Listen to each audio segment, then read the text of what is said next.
Good morning. Good morning, everybody. How are we? Coffee cake. How are you today? You get your coffee? We got new members. Thanks, Marsha Lynn and Iron Mama.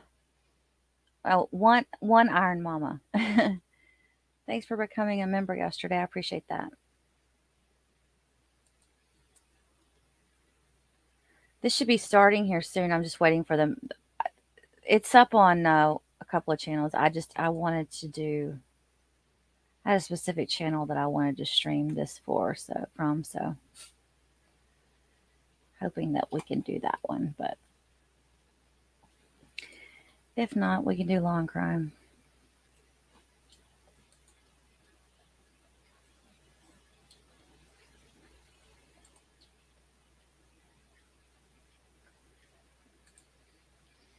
And also, I did coffee and coffee cake. For coffee cake. Good morning, Bama. Hi, Shelly. Oh, you got us on TV. Cool. Good morning, Mo. Good morning, Liz. So, hoping he gets life. My heart breaks for the family. Me too, Mo. Me too. They were comparing him. One of the Jacksonville news stations was comparing him to that uh, young boy. They said it was 2004. I remember it like it was yesterday. Remember he murdered the little girl, unalived the little girl, and put her under the waterbed or something. But see, the difference is that kid showed more. He showed more remorse than Aiden has. 1 p.m. in UK. Well, excellent. Cheers, Christina. Having your glass of wine.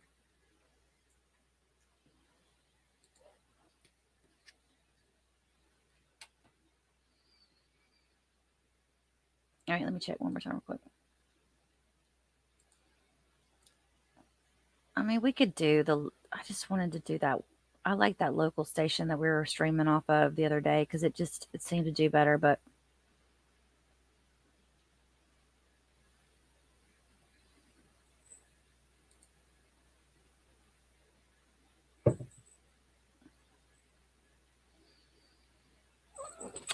I guess we can do law and crime.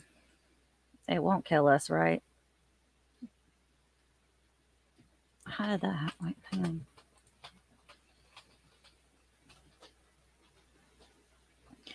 Good morning, Tina Marie. Tina Marie, are you? Oh, here we go. You can all be seated. Thank you.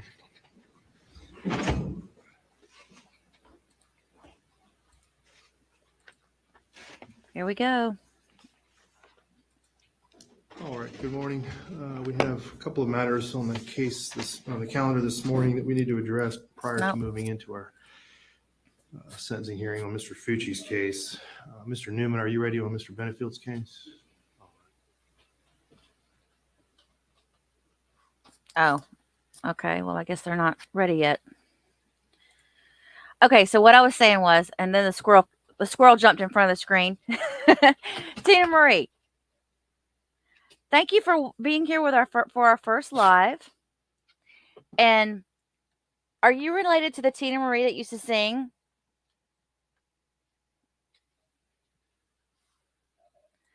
Good morning, JPC. How are you? Sounded like they were doing something with another case after he got into the courtroom, didn't it?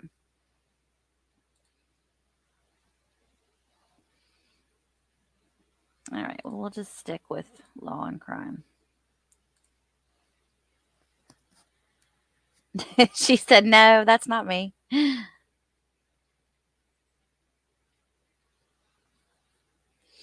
I'm hearing that song in my head too right now too.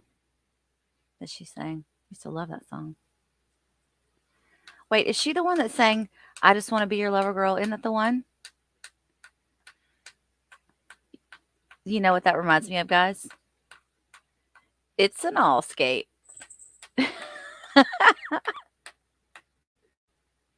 I'm such a nerd. I'm sorry. It's an all skate. All right. I don't need to be. This is a somber morning for a lot of people, so I don't need to be so. Wake up way too early, and now I need a nap. You know what? I do that way too often. My sleep schedule gets so screwed up.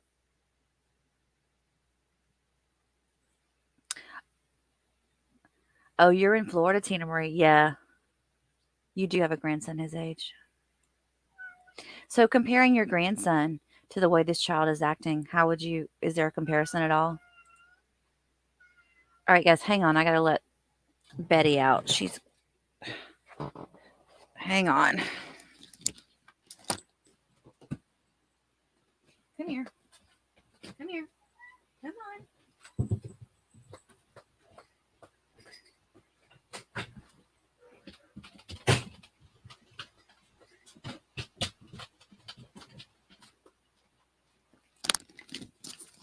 All right, I'm back. Oh, you live in St. Augustine, Karen. I went there not too long ago. Well, I went there before that bad storm hit for a conference at work. I do think he deserves life, but we need laughter and humor. Yeah, I guess so. I do think he deserves life, but he's young. I thought it was pretty brave of him to just plead guilty and take his time. Yeah, yeah, I guess that he did that, but still,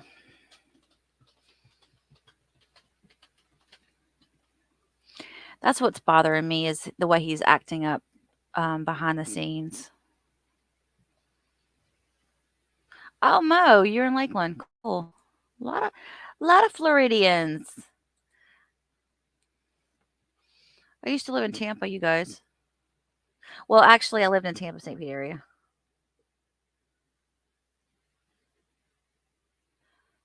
I'm just looking really quick. I want to make sure First Coast.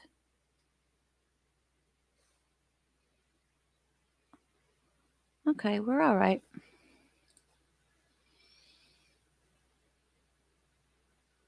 Haines City. I know where y'all are at. I know that area. Good morning, show poodles. How are you doing? Good to see you this morning. Yep, hop, skip, and a jump. Lance, you're in Daytona? Oh, for Bike Week. Are you a Boston boy? I love the Boston accent. Although I don't think that was a Boston accent that I just did though. I think that was more of a Brooklyn. I don't know. Probably neither. Probably neither.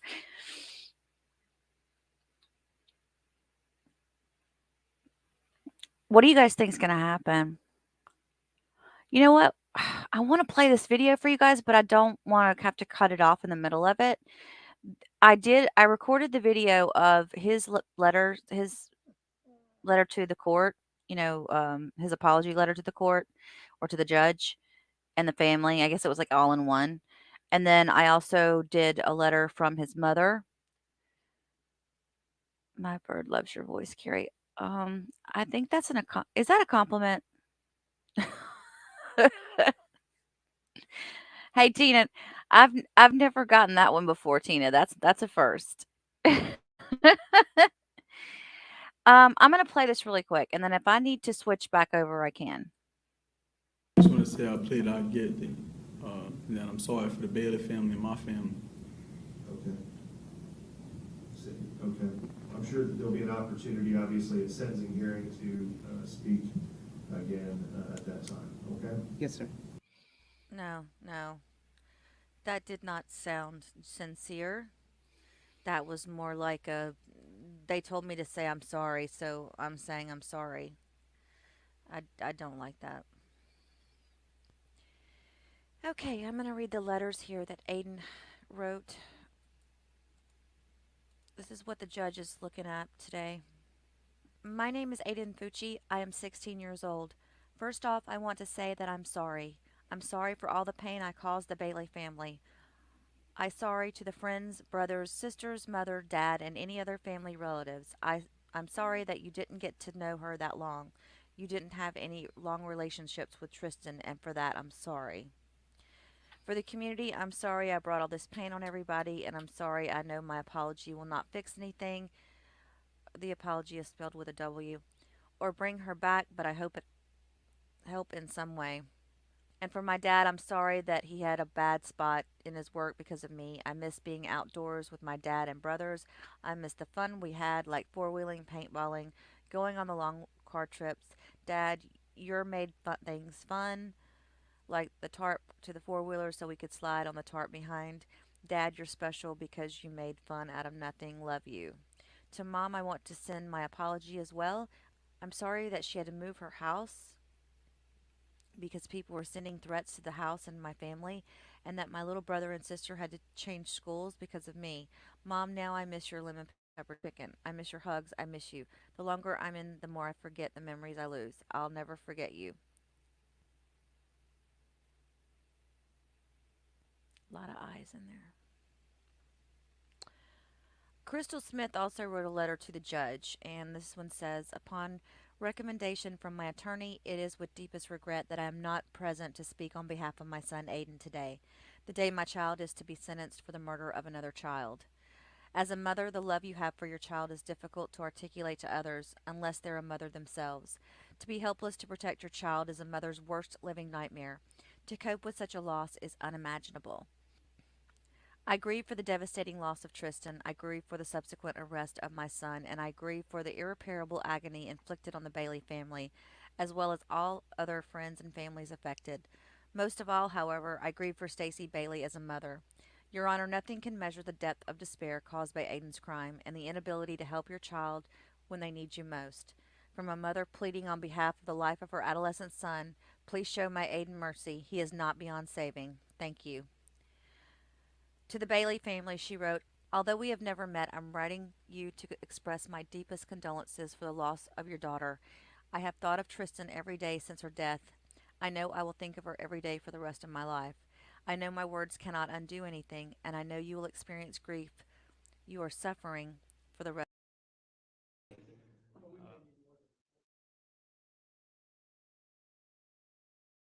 As parents, when we hold our newborns for the first time, we begin to understand unconditional love and we begin to dream of our child's future. I understand that Aiden robbed you of that future. He also robbed himself of his future. As his mother, I cannot and never stopped loving Aiden, but I understand that my love for him cannot change what has happened. I understand your family is forever scarred, but I also want you to know that we grieve with you. My prayers go out to you and your family. Aiden Fucci's father, Jason Fucci, also wrote a letter, but it was to the judge telling, some memories that he had with Aiden and talking about how Aiden would tell his siblings no phones at the table, and he would always say please and thank you, ma'am and sir. Anyway, I wanted to make sure we got these out for you guys before the sentencing happened this morning. Thanks for listening. Okay, that was it. Trish, what do you mean you waited up for me last night? I'm confused. Yeah, Rosebud, she is going to jail. You're absolutely right. Did I? I didn't have anything posted I wasn't supposed to post, did I, Trish? What you talking about, girl? What you talking about, Willis?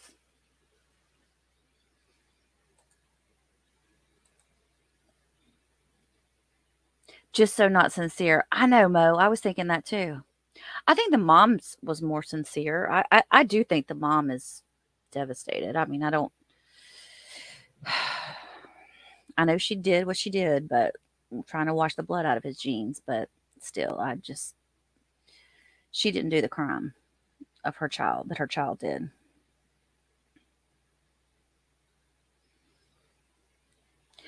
Oh, Rosebud, is she? You know what? I don't know, Trish. I mean, speculation is she's got to go back. Well, in November, they're going to have her in to court for what she did of washing his jeans to try to hide the evidence.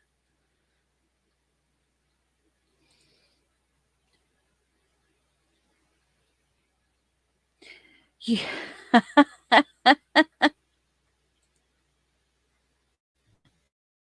Just waited for somebody to make yours at the hearing yesterday.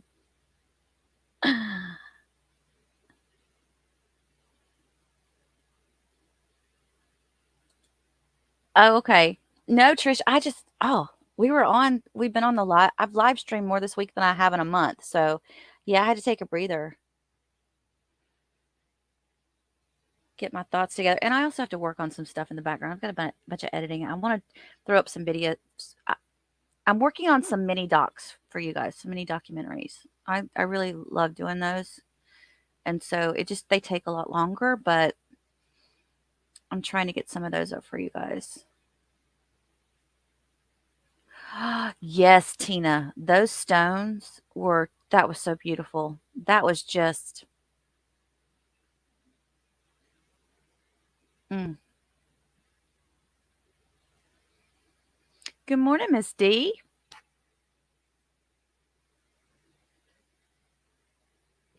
Oh, coffee cake, well said. As a society, what do we do with these kids? These are the kids that will be taking care of us in our old age. I think there's a lot of good kids still out there. I just think that there's a couple of bad apples, and I think this little boy's one of them. I don't know if it's his upbringing. I don't know if he was born this way. I don't know, but this kid has issues big time.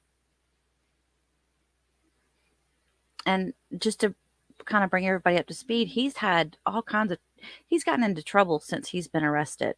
He's thrown death threats at the guards. He's tried to manipulate other inmates. And I don't know if that's a media thing that's been twisted around. It might be that he's had to find his way where he's at in this new facility to kind of stand up for himself. I thought about that because I was like, well, maybe he's trying to like show he's a badass because he wants to not be bullied, and so his first time, first month or whatever in there, first year, he has to be this badass in order to not be bullied. I did think about that, but the media's flipped it to, or they've said that I don't know if it's true or not, but they've kind of said he's been very manipulative of other inmates trying to get their commissary money. So there's no telling what the real truth is.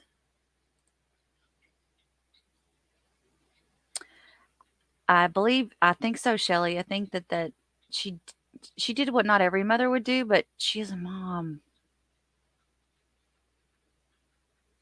I love documentaries too, Mel. I am a documentary junkie, but I'm not every documentary. Like I don't know. True crime mostly. I started watching the Waco thing that just came up on Netflix. I haven't watched all of it. Oh, what did I watch last night? Oh, I watched an older documentary last night. It was about it happened in the 1950s. It's on Paramount Plus, might be Showtime. And it was about this guy, this 19-year-old kid who had a 14-year-old girlfriend, and he killed unalived her parents, and basically took her with him on a unaliving spree. I can't remember their names, but she was innocent. I mean, like she wasn't. They made her out to the media, the cops, everybody made her out to be this horrible person that she was like behind it all, but she wasn't. She didn't even know her parents had been unalived. It was really interesting. Her entire life, she did everything she could to tell everybody that she wasn't guilty. And I think that, if you were guilty, the lengths she went to since was amazing. As an adult, yes, he is Rosebud.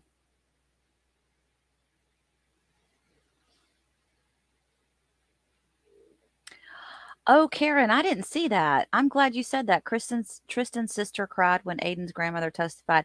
I felt like Aiden's grandmother was very sincere. I think that I don't know some people were giving her a hard time. I'm like, what do you want from her? I mean, at least she showed up.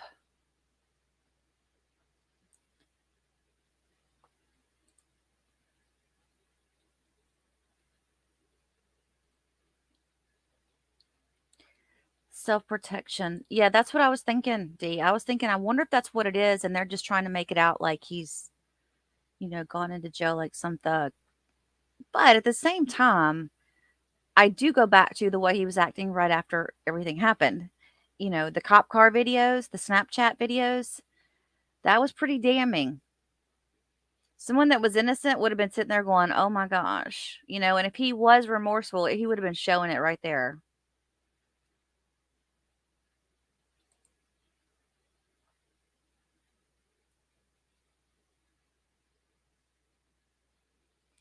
Oh, I didn't hear him say that.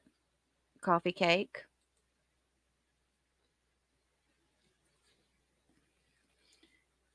I know. I know.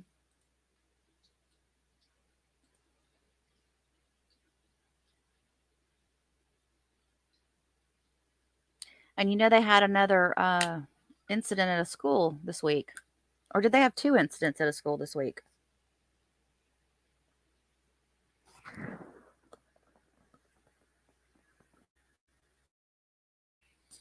As a parent, I don't know. I just know the way my parents were. I think if even if I'd have done something like that, my mom would have been there sitting behind me in the courtroom.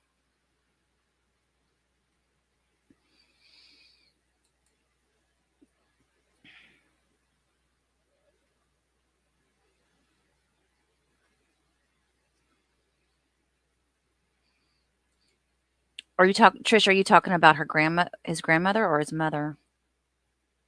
His grandmother, right? Chima was beside herself. She should have been directed more. The diff-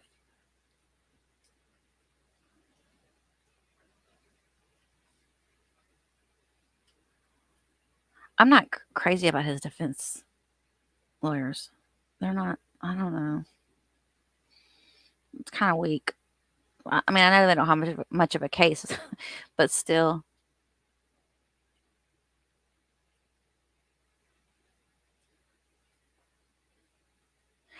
that's the key word, Rosebud. Kids need to have fear put into them. That's what they're lacking today is fear.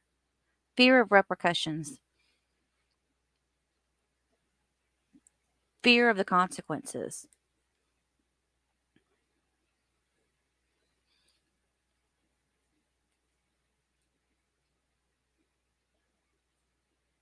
Grandma. Okay, you were talking about grandma, yeah. Yeah, I really felt bad for his grandmother. Well, good morning, Miss Barbara. I'm gonna mod you because it doesn't look like it's got. Why does? Wait, let me look over here. Maybe you do have a wrench. Hang on.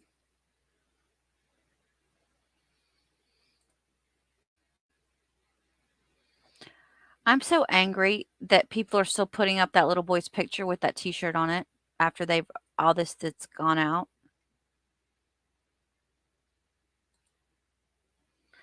We were talking about that little boy that's missing.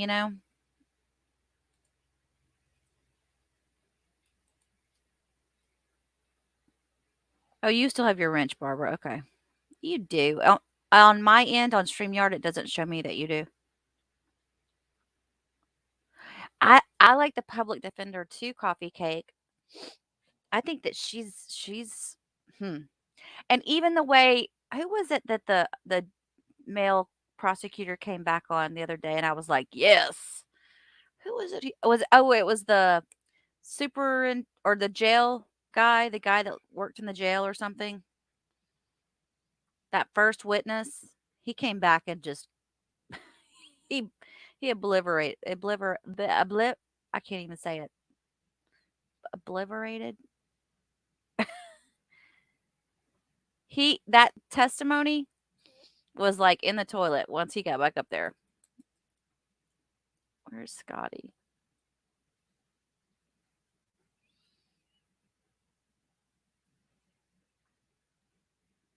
Okay, Mo.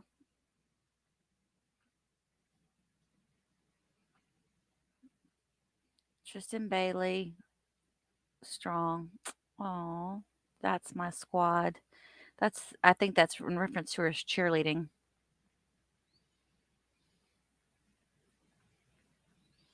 I have the volume on. They just don't have it on yet, guys, just so you know.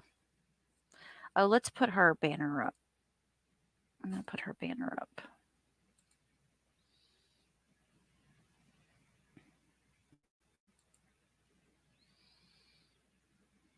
Obliv- ob- obliterated. I'm having trouble with my words.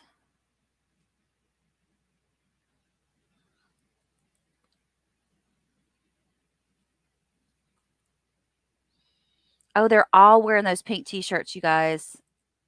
That's awesome. The defense lawyer showed less emotion than Aiden did. Like she could care less. Just got it over with. Yeah, she was just she was cold and just very. But I also think she just has that personality. Ugh,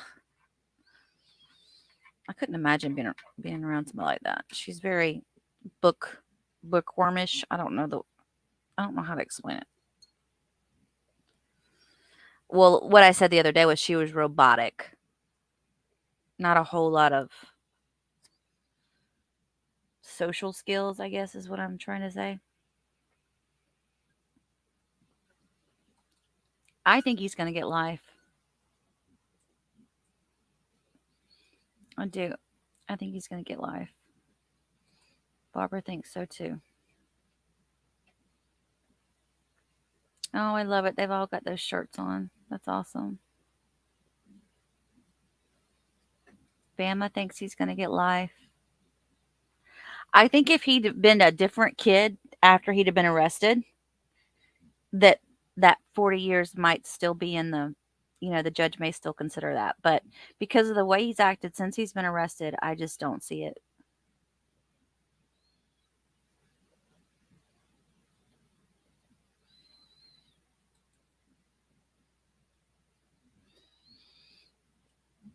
I loved her dad too. He's a good man. You could tell. I didn't realize that she had so many siblings.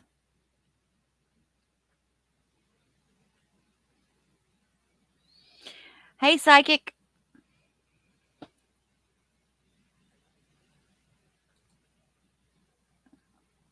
13 years old.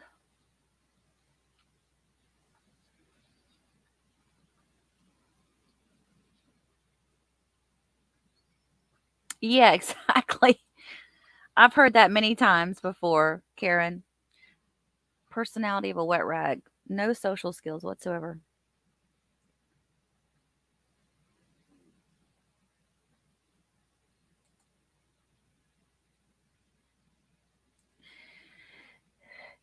Yeah. That one video of him acting well, okay. And he's conniving. Like that's something that he's done. There's several things he's done since he's been um arrested that are just show a lot of conniving, conning. And you remember when he was on that jail phone call and he's sitting there and he's looking around, he's trying to make it seem like he's crazy. So he's like, they're trying to get me, they're trying to kill me, the demons are trying to take me. He kept talking about demons. And it was so obvious that he was faking it. Well, that hadn't happened since then. I mean, that went away, right? I mean, he's just so as far as I'm concerned, his letter,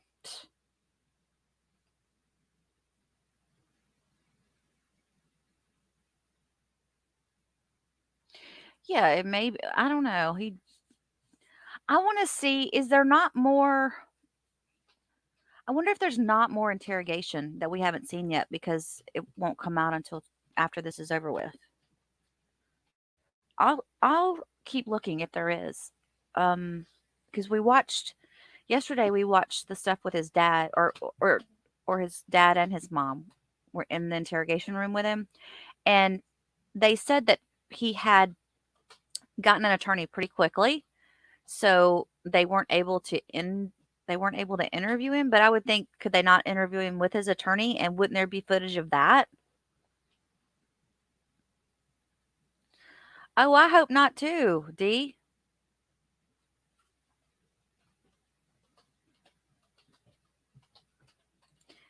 Yeah, Dee Dee, do you mean like what type of social behaviors? You mean like interaction with other people or I also think they need to put something in school about animal welfare and how to take care of animals. I think that is huge. I'm an advocate of that because people just don't know enough about what goes on in rescue and how to properly. There's a lot of people out there that don't know how to properly take care of animals, and they have animals. I 100% agree with you, Trish. I believe that if he's given the chance to be out, he's going to end up doing something and he'll be right back in. Y'all hear my pit bull hacking? He ate a paper towel the other day. Got it off my desk. A paper towel.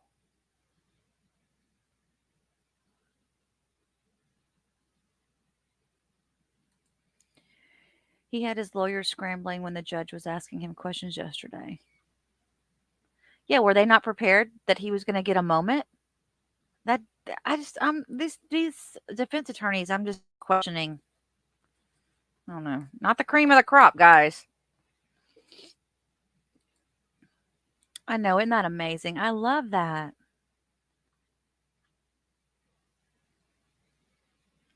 Her family has been so classy throughout this whole thing.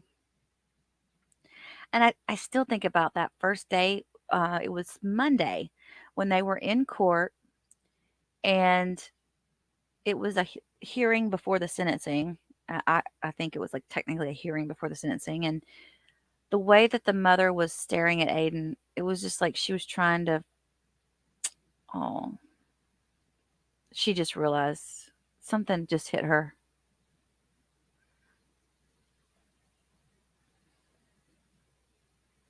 So much love and support around them.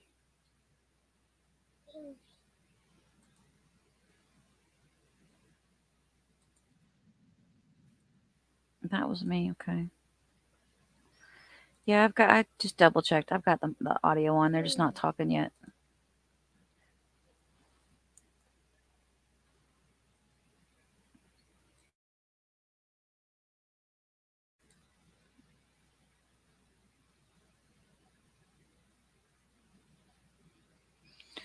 Oh, yeah. Remember when they had the paddles in school?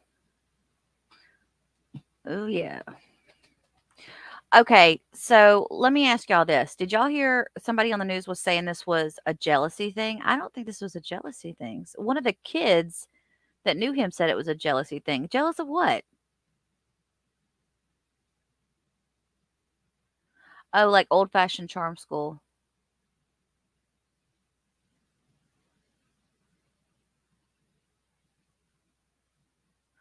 Your husky ate your husband's hearing aids. Those things are not cheap. Oh my goodness. These big dogs, man, they eat everything.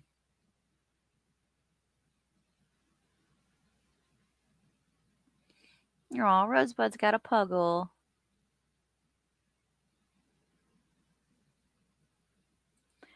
I think so. I think there's going to be, I don't think we'll hear about it though.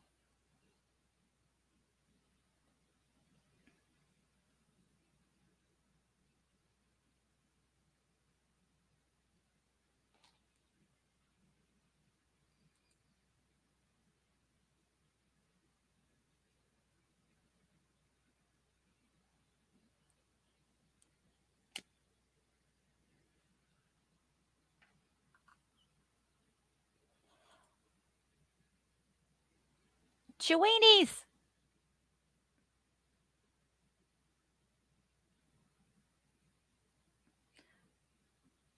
Chihuahuas are my favorites. I've got one laying next to me right now. What Alexis said was so different from what the rest said. She has real anger issues. Who, who's Alexis? What did I miss?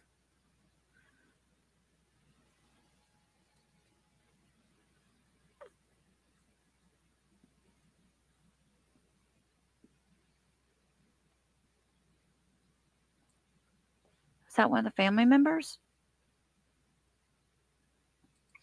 Joe Love.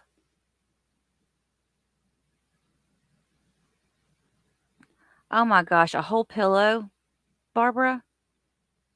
Oh my goodness. Ugh. See, that's the thing about Chihuahuas. Chihuahuas are they're all they don't need a lot of exercise. They don't eat things they shouldn't. Well, most of the time they don't. The blonde sister is is she the one show poodles that moon when this happened?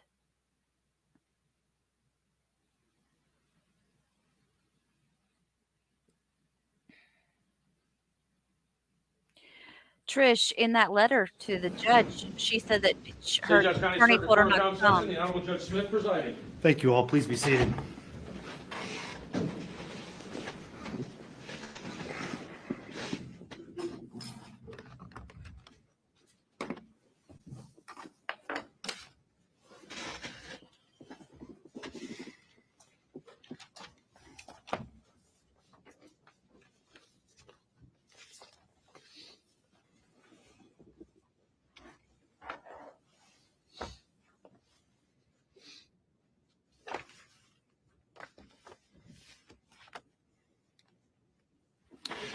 All right, let's go on the record in case 21 CF 825, State of Florida versus Aiden Fucci. Who do I have appearing on behalf of the state of Florida? And on behalf of the defendant? Well, hello, And Miss Mr. Fucci is Brittany. also present. We are here today to conclude the sentencing hearing that began on Tuesday of this week. Before I get started, are there any matters that we need to address at this time from the state? Anything else from the defense? No, sir. I did receive some filings as of yesterday. I did review all of those filings. There were about 200 pages of deposition transcript. I reviewed as much of that as possible. I did look for portions of those depositions that I believe were related to this testimony that was received earlier in the week. So I have reviewed all of those filings that were filed yesterday. Before we begin, there is, I think, one matter that I need to address, and that is Ms. Peoples, as far as the determination, I think that has to be made a factual finding as to whether or not your client actually killed Tristan Bailey. That is typically a finding that would be made by a jury. However, because there was not a jury trial, factual finding could not be made by the jury. And I just want to make sure that there's a stipulation and agreement that the court can make that factual finding based upon the testimony and evidence that was presented during the sentencing hearing. Is that all correct? That the court is relying on the evidence that's presented in the sentencing hearing. And for that yes, factual finding. for the court to make the factual finding. You're waiving your right to have a jury make that factual finding. Yes, by entering the plea, Your Honor. All right. Based on the evidence that was presented during the sentencing hearing, as well as the defendant's plea to the charge of premeditated first-degree murder, the court does find that Aiden Fucci killed Tristan Bailey, which now makes the range of possible sentences for Mr. Fucci a minimum of 40 years in prison up to life in prison.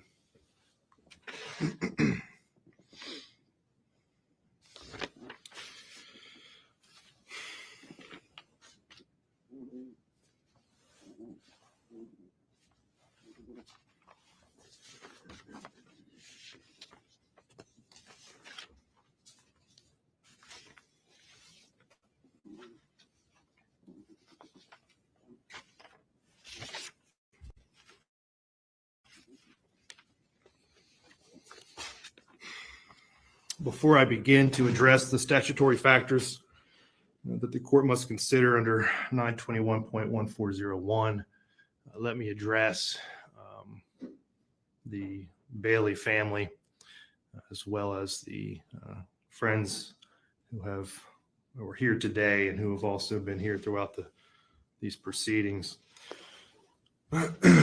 The loss in which you have clearly suffered is unimaginable. The court was certainly moved by the words and the victim impact statements that were presented earlier this week. I have been through these types of proceedings numerous times. Sometimes family members hope or expect that whatever the sentence is, that somehow or another that's going to heal or provide closure. And I just want to warn you that it's not how it works. No matter what sentence this court imposes today, it cannot heal you. I cannot bring her back. I cannot provide a closure to this. It may close a chapter of this, but it will not close this for you. You still have a lot of healing to do. And I certainly am not going to take the place of any of your counselors or therapists. But my advice to you is simply this. Understand that the healing process takes time, and you have to move through the stages, and you have to allow each other to move through the stages at your own pace. Comfort each other, but understand that some of you may reach different phases of this healing process sooner than others.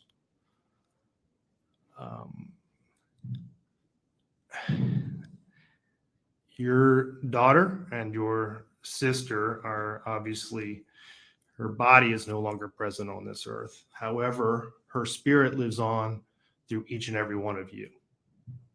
From what this court can tell, she was quite a energetic, happy child.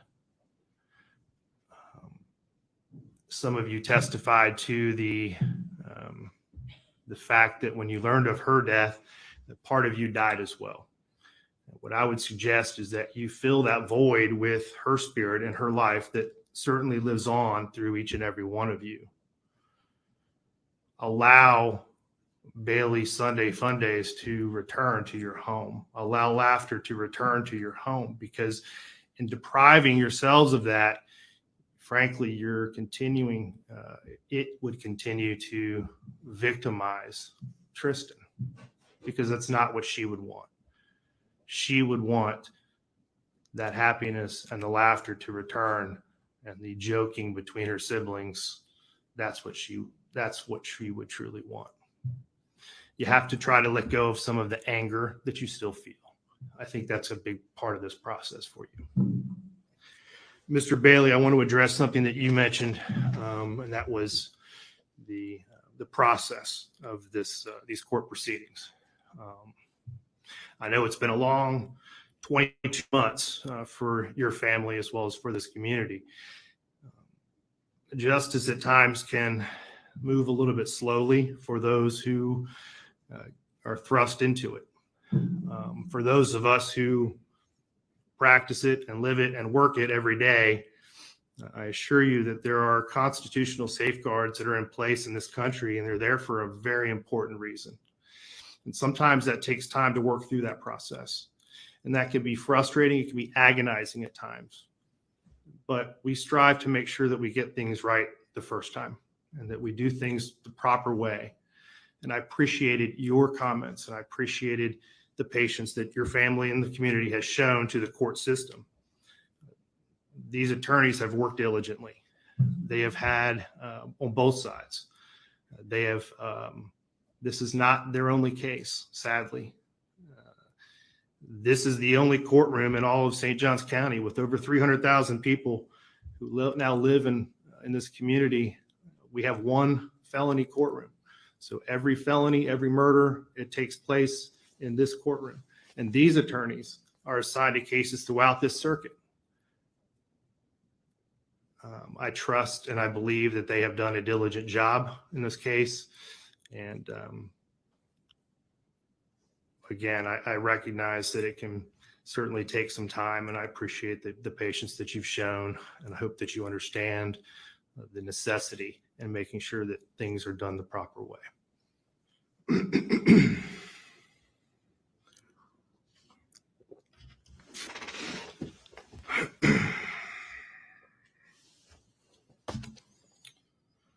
Pursuant to section 921.1401, the court, in determining whether a life imprisonment or a term of years equal to life imprisonment is an appropriate sentence, the court must consider the following factors. A, the nature and circumstances of the offense committed by the defendant. B, the effect of the crime on the victim's family and on the community. C, the defendant's age, maturity, intellectual capacity, and mental and emotional health at the time of the offense. D, the defendant's background, including his or her family, home, community, environment. E, the effect, if any, of immaturity, impetuosity, or failure to appreciate the risks and consequences on the defendant's participation in the offense. F, the extent of the defendant's participation in the offense. G, the effect, if any, of familial pressure or peer pressure on the defendant's actions. H, the nature and extent of the defendant's prior criminal history. I, the effect, if any, of characteristics attributable to the defendant's youth on the defendant's judgment. And J, the possibility of rehabilitating the defendant. I have considered all of the evidence that has been presented for the during this week. The testimony that was presented, the victim impact statements, the evidence that was submitted, the filings, and I have analyzed each and every one of those factors as well as any other factors that may be relevant to these proceedings in order to determine an appropriate sentence for this case. The statute requires the court to make specific findings on the record, which is what I will now do. I'm going to begin with factor C, the defendant's age, maturity, intellectual capacity, and mental and emotional health at the time of the offense. This defendant was 14 years old when this act was committed. It is well established, and this court accepts fully that the individual's brain is not fully developed until they reach sometime in their 20s. There is no question to the science behind that. This court recognizes it, accepts it. The court finds that the defendant himself was of average maturity for his age. Based on the testimony that was presented, there were comments about that he was of average maturity, that some of his friends looked upon him as even more mature than the average 14-year-old. He did have a learning disability. His grades suffered as a result. He struggled in school. Resources were put into place to assist him, which he did respond to. The dean of students testified about his work with Mr. Fucci, and that there were some things that were done to assist him. He did have some discipline issues at school, but he had a good rapport with that dean, seemed to have a good plan in place. The court has heard the testimony and received some testimony about his emotional health, which kind of segues into the next factor, which is the defendant's background, including his or her family, home, and community environment. The defendant had a fairly normal home environment. He had two parents who were very involved in his life. The testimony from the grandmother was that his father never missed time sharing. His mother never missed time sharing. I want to comment on the grandmother who testified, who came into this courtroom and testified. That took a lot of courage. That was not easy for her, but it did show in this court that he had a good, stable home environment. Well, there had been some discussion about from his girlfriend, that she felt as though maybe there were some things that were going on at home. Based on all of the testimony and evidence, this court does not find that he suffered from any type of physical or emotional abuse. It does not appear that there was any significant alcohol or drug abuse inside the home. Additionally, the court reviewed the letters that were submitted by his mother and his father, in particular the letter from the father. The court was also moved by, indicated that there was a strong father-son relationship. I'm going to skip factor E for just a moment and move to factor F, the extent of the defendant's participation in this offense. This court does find that the defendant was the sole participant in this offense. He was 100% responsible for this murder. This court does not believe that there was any encouragement or enticement from anyone else to get him to commit this crime. As to factor G, the effect, if any, of familial pressure or peer pressure on the defendant's actions, the court received no evidence that would suggest that there was any familial or peer pressure on the defendant's actions in this case. The nature, factor H, the nature and extent of the defendant's prior criminal history.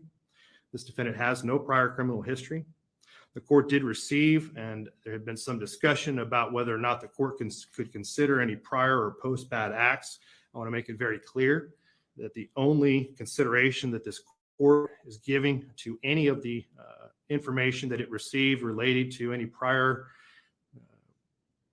acts in school or fights or any of the statements or acts that occurred after his arrest while he was incarcerated were received and considered solely for the purpose of analyzing the factors in this statute. It in no way, shape, or form does this court has this court considered those matters in order to enhance his sentence. It is simply to apply them and apply those issues to these particular factors. The effect, if any, of characteristics attributable to the defendant's youth on the defendant's judgment. I've already considered his youth. I don't find that there were any other characteristics of his youth that really played a part in this crime. J, the possibility of rehabilitating the defendant. I would say that the defendant has shown some ability to modify his behavior that was shown in school through the dean of students. However, as Dr. Pritchard noted, this crime is extraordinary.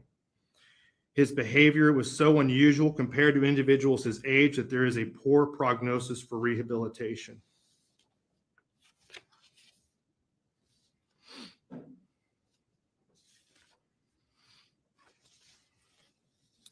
Let me move to factor B, the effect of the crime on the victim's family and on the community. The effect of this crime that is had on the victim's family and on the community is significant. There is no greater loss than the loss of one's own child. The nature and circumstances of her death have caused an even greater trauma on her loved ones. Her siblings, parents, and extended family members all provided compelling victim impact statements relating their personal struggles with coping with her death. It has caused them deep and emotional and mental health problems. They are no longer able to function as the family they once were. It has also had a tremendous impact and effect on this community. This court has reviewed all of the letters that were submitted by her friends, teachers, coaches, and others. Approximately 150 letters were received. I have read all of them, and all of them strike a similar chord. This was a devastating crime. It was devastating to the children of this community. It materially changed an entire community. Some of the letters indicated and discussed children who were teenage children who could not sleep in their beds alone and had to sleep in between their parents for fear of what happened in this case. One of the letters I read mentioned the exhaustion of any mental health resources. The supply was in such need that the need was so great that the supply of mental health resources, there was an insufficient number of counselors. Individuals had to wait weeks or even months before they could get in to see a grief counselor.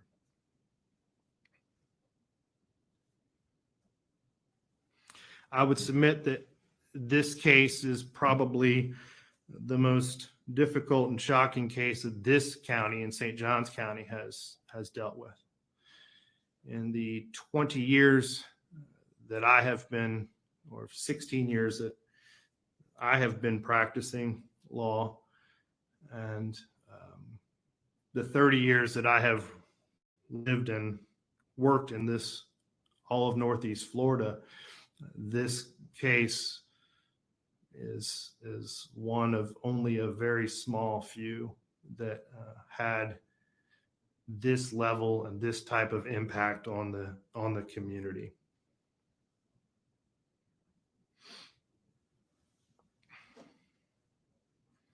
This court gives this factor great weight. As to the last two remaining factors, the effect, if any, of immaturity, impetuosity, or failure to appreciate the risks and consequences of the defendant's participation in the offense, and the effect of the crime,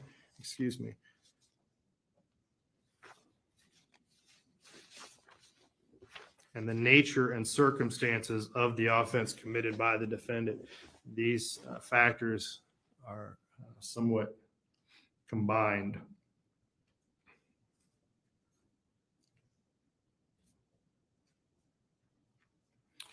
"114 stab wounds, 49 defensive wounds, 35 wounds to the head and neck, 29 to the back and shoulder, and 6 fatal wounds." This court has reviewed and seen more than its fair share of autopsy photos. The autopsy photos in this particular case were particularly difficult. The 49 defensive wounds indicate that Tristan Bailey was conscious, that she was aware, and that she was doing everything she could to fend off this attack. She suffered a painful, horrible death from someone that she trusted. Her screams were most likely stifled by her own suffocating lungs. He lured her into a secluded place in the woods near his home, a person that she trusted, and he led her there under false pretenses. There was a heightened level of premeditation in this case. Based on the prior statements that he made to his girlfriend and his friend, he indicated that he was going to kill someone. At which point he determined that it was going to be Tristan Bailey, I don't know. But there was going to be a victim. He indicated that how he was going to do it, that he would take them into a wooded place, that he would stab them, he would kill them and then run away so that he could keep on killing. He told his best friend that he wanted to kill someone to see what it felt like, and he wanted to watch them bleed out. This particular crime was committed with the weapon of choice as a knife, which he nicknamed Poker. That required a up-close, personal,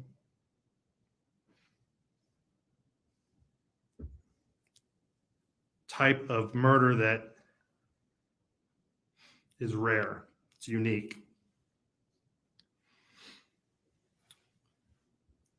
The court accepts that in 2019, of all juvenile arrests, only 7% were violent and only 1% of those were homicides.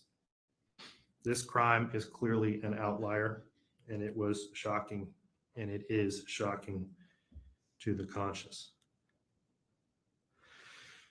This court finds that the defendant's participation in this offense was not the result of immaturity or impetuosity. He understood the risks and consequences of his actions. He previously told his girlfriend that he was going to do this. That clearly shows that he had been planning it. He attempted to cover it up by disposing of the murder weapon and throwing it into a lake.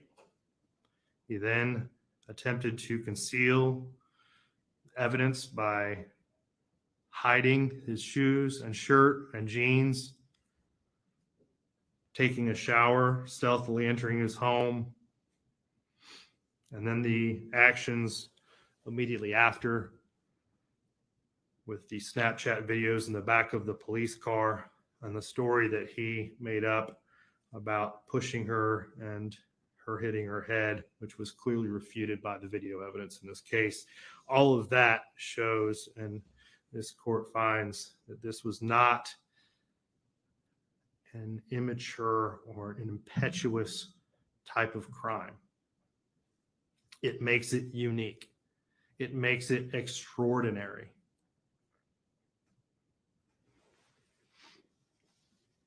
What is also very troubling is that this crime had no motive. This was not done out of greed.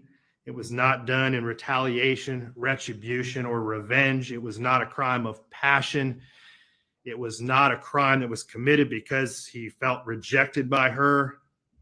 It was not done in a fit of uncontrollable anger. There was no reason. There was no purpose. It was done for no other reason than to satisfy this defendant's internal desire to feel what it was like to kill someone. It was committed in a cold, calculated, and premeditated manner without any pretense for moral or legal justification, and it was heinous, atrocious, and cruel. This factor and this factor alone makes this case and this defendant more than just unique. It is for this reason and all of the reasons previously stated that leads this court to the conclusion that there is only one appropriate sentence in this case. Mr. Fucci, if you and your attorneys would please rise. Counsel, is there any legal reason why this court cannot impose sentence at this time? No, sir. Mr. Fucci, having entered a plea of guilty to the crime of first-degree murder, I adjudicate you guilty of the premeditated first-degree murder of Tristan Bailey. I sentence you to life in prison. Because of your age, you are eligible for review of the sentence in 25 years. I order the Department of Corrections to notify you when you are eligible to apply for your review hearing.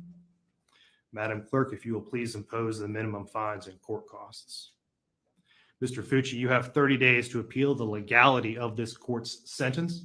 If you wish to appeal but cannot afford an attorney, one will be appointed for you.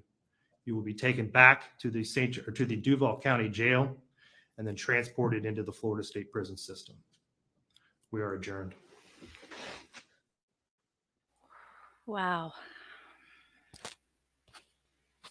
And see how the parents are reacting. Look at mom. She can finally exhale a little bit, I guess. Bless her heart. She's probably like, why isn't it changing the way I feel right now?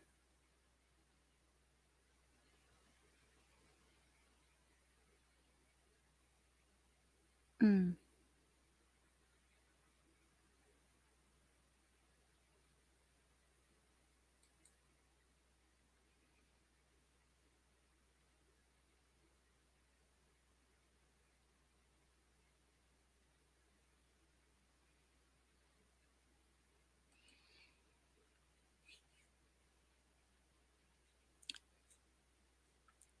Do you think that that's going to help her any, guys? Help the healing?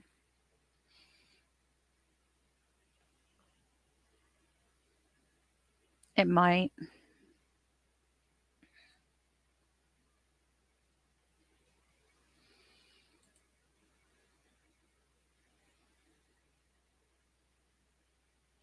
Barbara says she thinks pleading guilty was a ploy.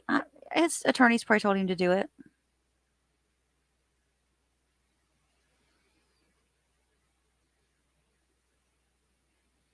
Yeah, I had a good feeling about this judge. And I think there was just no way to ignore all the things that were coming up that were saying that this kid is trouble. This wasn't a oops. I didn't mean it. This was a I needed to see what it felt like to do it, and I didn't care who I was going to hurt doing it.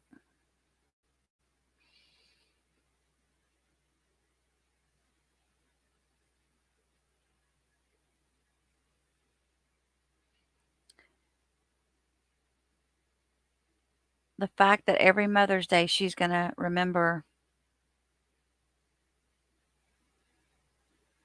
that. Oh, do you see that little girl just laid that rose down for Tristan? Every Mother's Day she's going to feel this because that's when her daughter was found.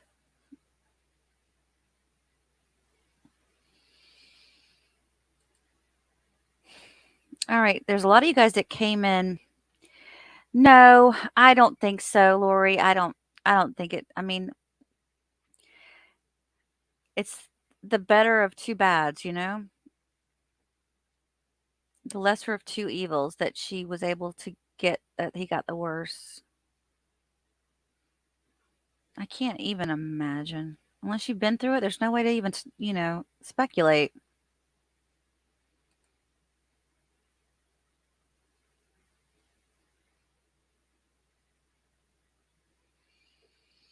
Yeah.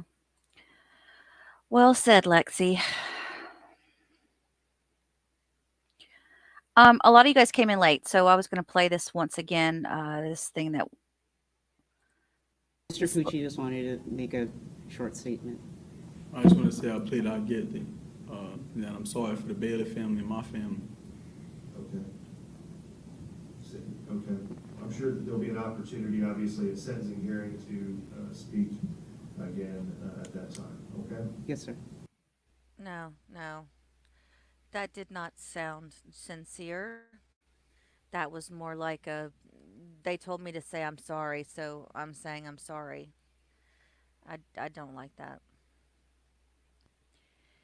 Okay, I'm going to read the letters here that Aiden wrote. This is what the judge is looking at today. My name is Aiden Fucci. I am 16 years old. First off, I want to say that I'm sorry. I'm sorry for all the pain I caused the Bailey family. I sorry to the friends, brothers, sisters, mother, dad, and any other family relatives. I'm sorry that you didn't get to know her that long. You didn't have any long relationships with Tristan, and for that, I'm sorry. For the community, I'm sorry I brought all this pain on everybody, and I'm sorry I know my apology will not fix anything. The apology is spelled with a W.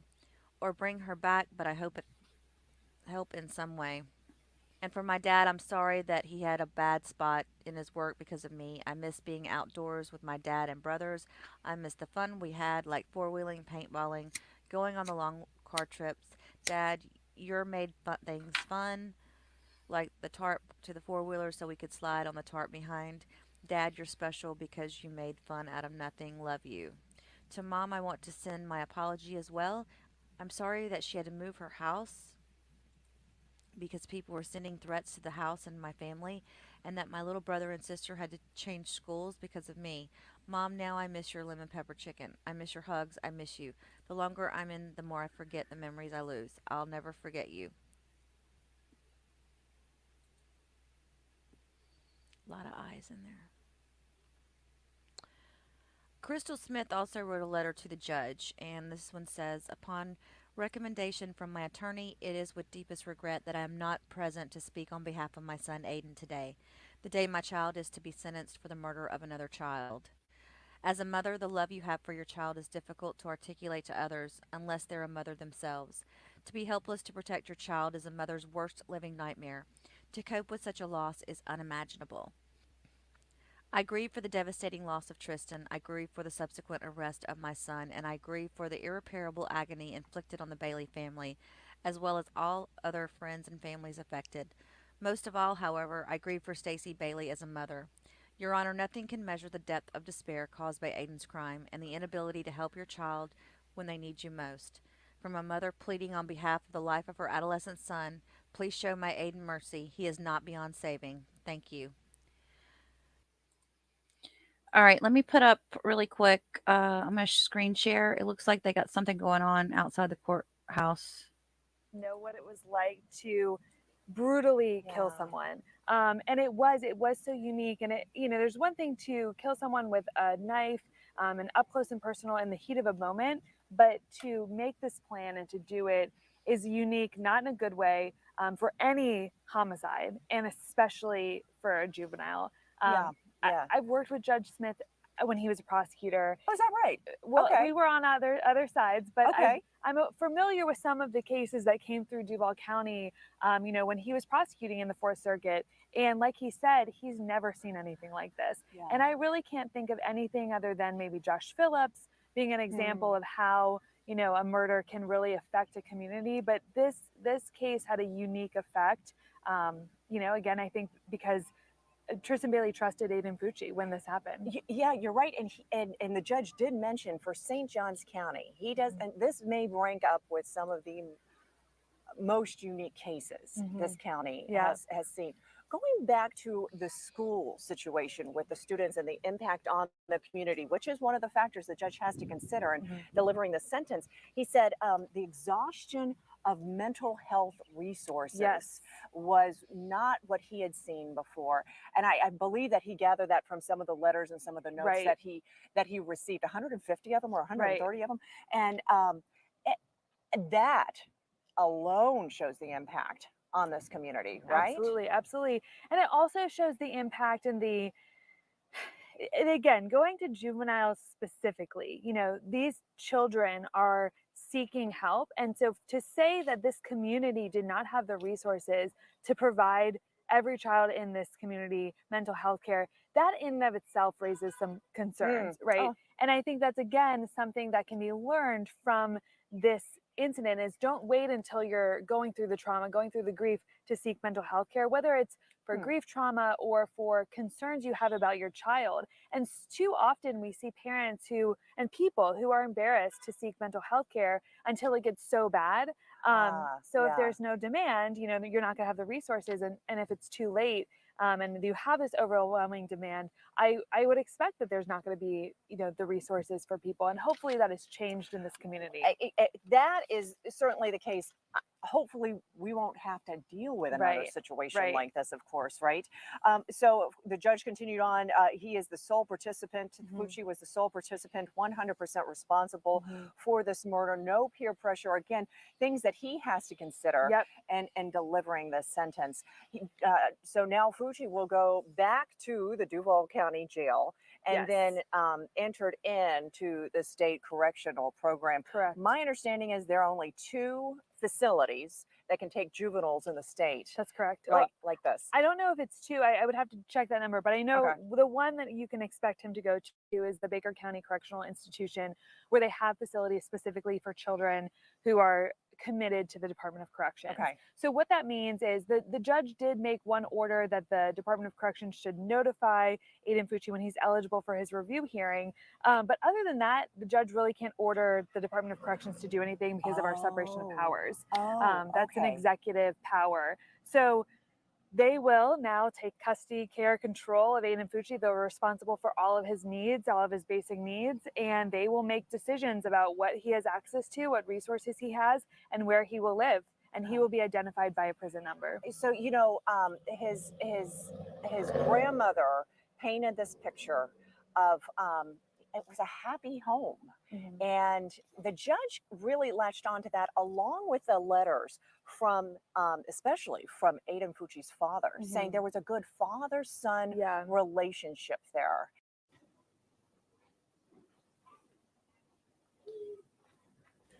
They may be fixing to do a press conference. Idea of, well, what happened? Where They'll probably switch over to it when they're ready.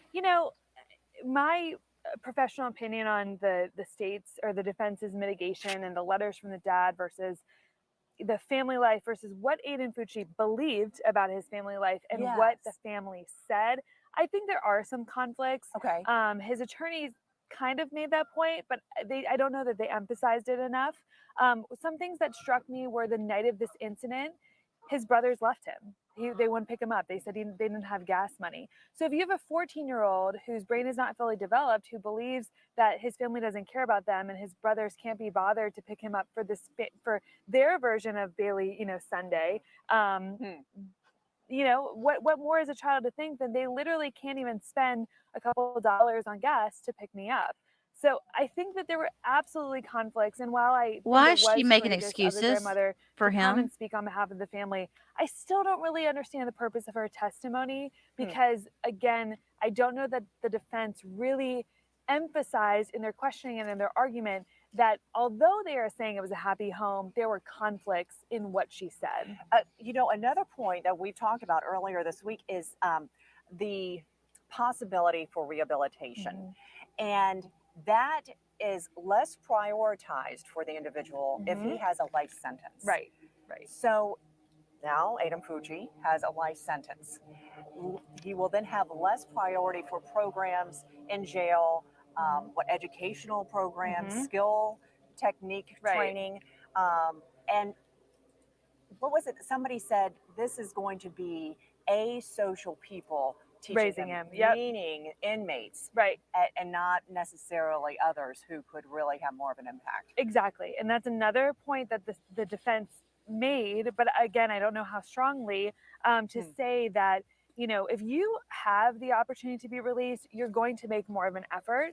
But Aiden Fucci, because he's a juvenile, does have the ability to be released, regardless of whether or not he has a life sentence. But knowing he's facing down life sentence, he may not take the same time of care to actually rehabilitate himself, because the purpose of the Florida Department of Corrections is not to rehabilitate, it is to punish. So it is on him to seek rehabilitation and to prove his rehabilitation in 25 years. And just a couple notes from what we saw inside of the courthouse, or the courtroom, I should say, is that the Bailey family were all wearing very similar shirts that said, I think it said that's Tristan my Strong. squad. Oh, and okay, Tristan Bailey Strong. Right. And that's my squad. She would say that. Right. And the judge started speaking directly to the family, mother, and other people associated with the family. Just really started crying. Right. Yeah, that was sad to see.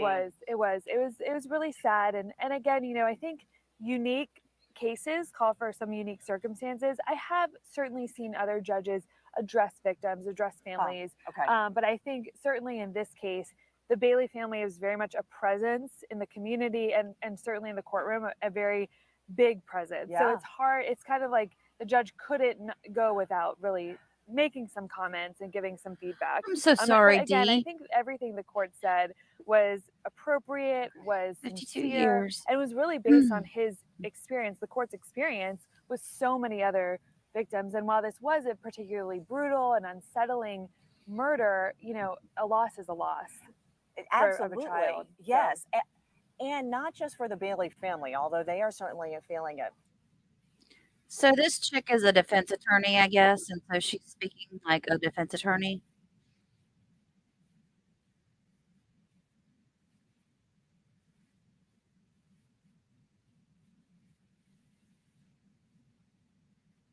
Again, we don't know what happened, but we know what at 11 things changed for behind Aiden a plate Fucci, glass and window. with 4 years, here we are.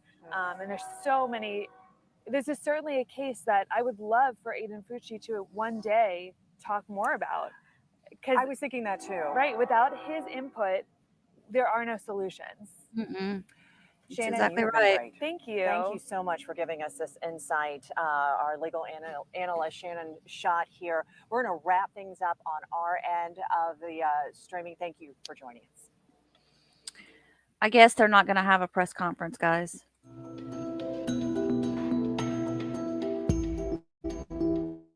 I'll put it on mute in case they come back. I don't think they're going to do it, though.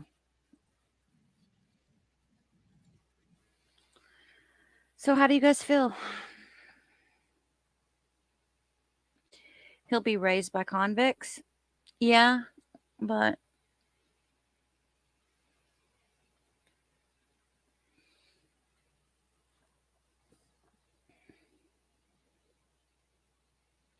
hi, Kimberly. They're in Florida.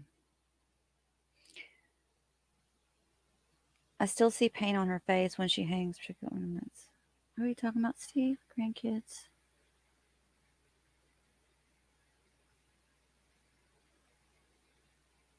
Oh, that's sweet, Steve. Yep. Um, so 25 years, he said he'll be able to come up for parole. Wait, wait. 25 years old or 25 years later? Somebody please clarify that for me because I think I may have gotten that confused. Because if it's 25 years old, that's less than 10 years. D, I think I'm the same way. I don't, and I bet that's the way the mom feels. I bet the mom was thinking she was going to feel something more than what she's feeling right now.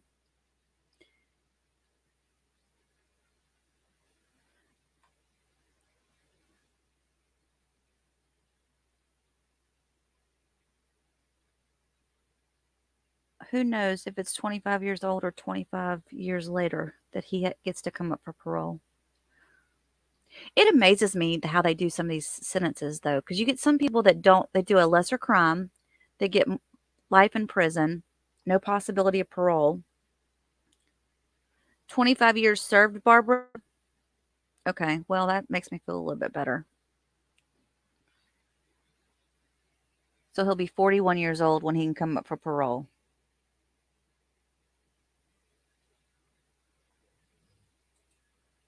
Okay, Barbara and Lexi are both saying 25 years after he's been in there.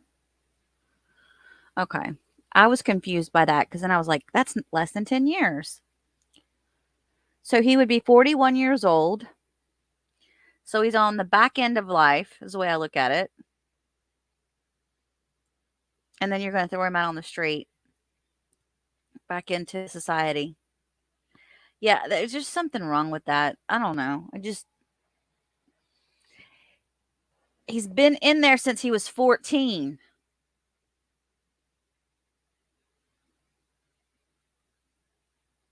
Did you just get here, Teresa?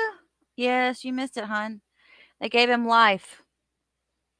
He gave him life with parole after 25 years of sentence. I do too, Blue. And like I said yesterday, I think this kid is going to keep acting out. He's not going to get better. If he was, he's only going to get worse. I think with that environment. And hey, Mari, is it Mary or Mari? We will see in November. We will see what goes on with his mom.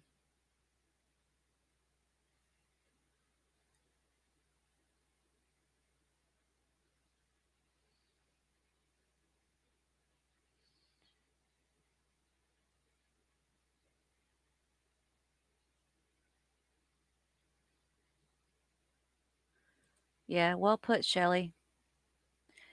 You know, every one of those family members, there's so many of them.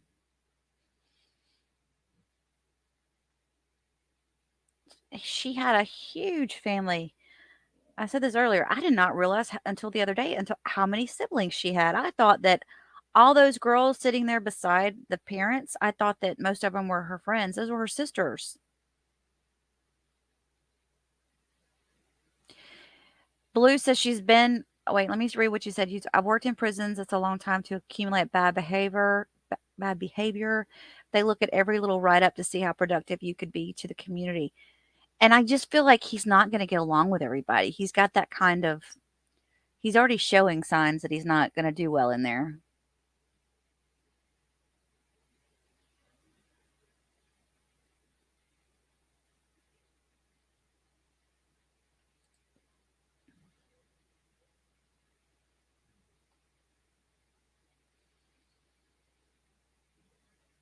Mm, yeah, that poor family. And you know what? Don't you think right now they're probably going, okay, now what do we do now? What do we do now? Because here's what happens after you lose somebody. And I didn't lose anybody tragically. I lost somebody um,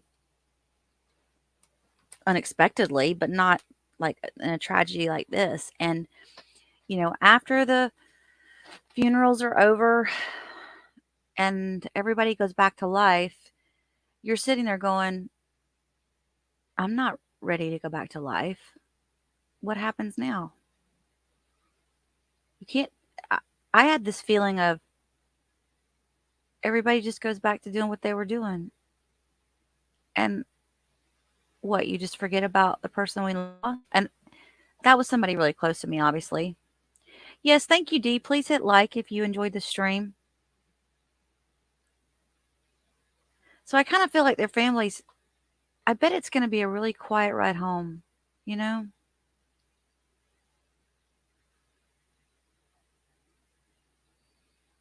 Where do we go from here?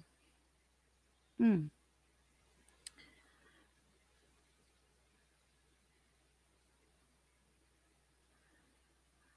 Well, I think that we've had a very long week this week on lives. And I think that we're closing it out with a very positive that he was sentenced to the highest possibly thing he could be sentenced to. So if you're just joining us again, he got life.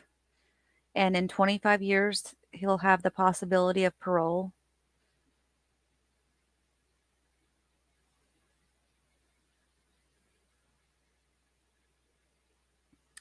And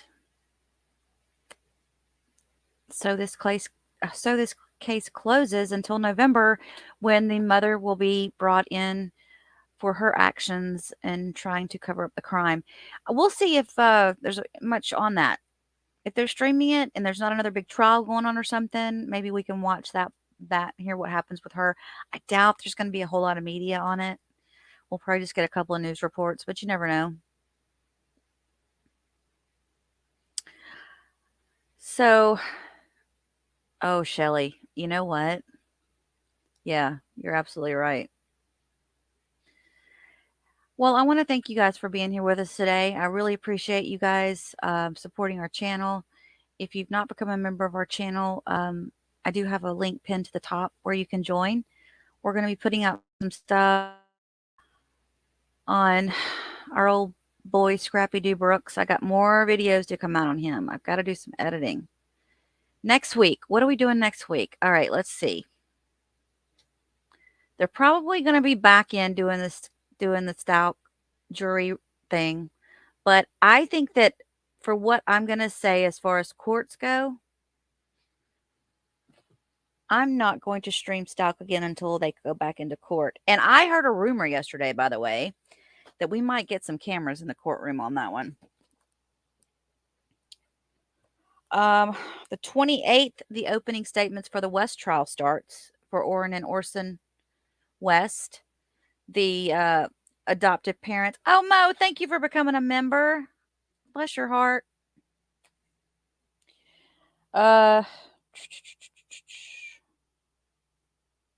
So that's next Tuesday. Is it next Tuesday? Wait, let me look. Yeah, the 28th. So if there's any kind of cameras going on with that case, I would really like to try to stay on that case as much as I can. The media has been so tight-lipped. I mean, there's like nothing coming out. I've been checking Twitter. Here, let me check one more time this morning. There was like hardly nothing being said about of course they were just in jury selection, but I just thought that case would get so much more exposure than what it did.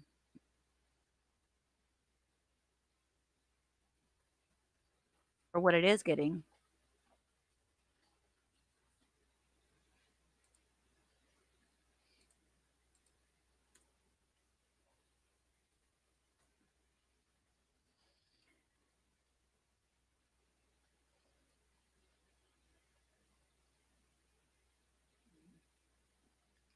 They're saying KGE TV put out a thing. There's no closure at the end of the trial. So they're still in the phase of picking the jurors.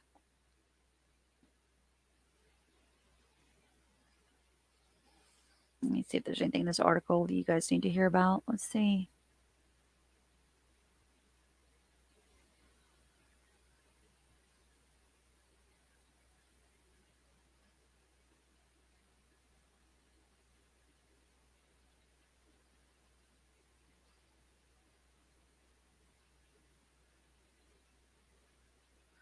Oh, they're going to try to, the defense is going to try to make the West people look like that everybody came after them.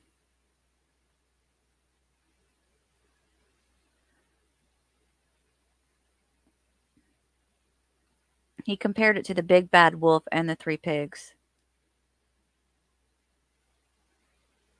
Should the wolf be found guilty of residential terror? What? Okay, well, that's just. So you got that trial, and night, bye, Lexi. And then April 3rd is when they do the stock trial. So that, definitely will be on that one if they're doing it. Sarah Boone, the suitcase lady, she's coming up on the 10th of April, I think, unless they pushed it back again. And then towards the end of April, we've got that Charlie Adelson trial. He's the one that had his sister's brother or his sister's husband unalived in Florida. I think it was Florida. Was it in Florida? I know the people came from Florida. The guys that supposedly did it drove from Miami. I think it was North Florida. Oh, and then they're having the Dylan Rounds arraignment too towards the end of the month for James Brenner. So there's a lot coming up. We'll be on it. I'll try to stay on it as much as I possibly can. Until then, please be on the lookout for more of our mini documentaries that we're going to be putting out. And as always, I appreciate you guys so much. Thank you for being here. Please don't forget to hit that like button on your way out and click that notification so that you'll be notified the next time we go live or we post something new. You guys have a blessed weekend and take care of yourselves, okay? I'll talk to you soon.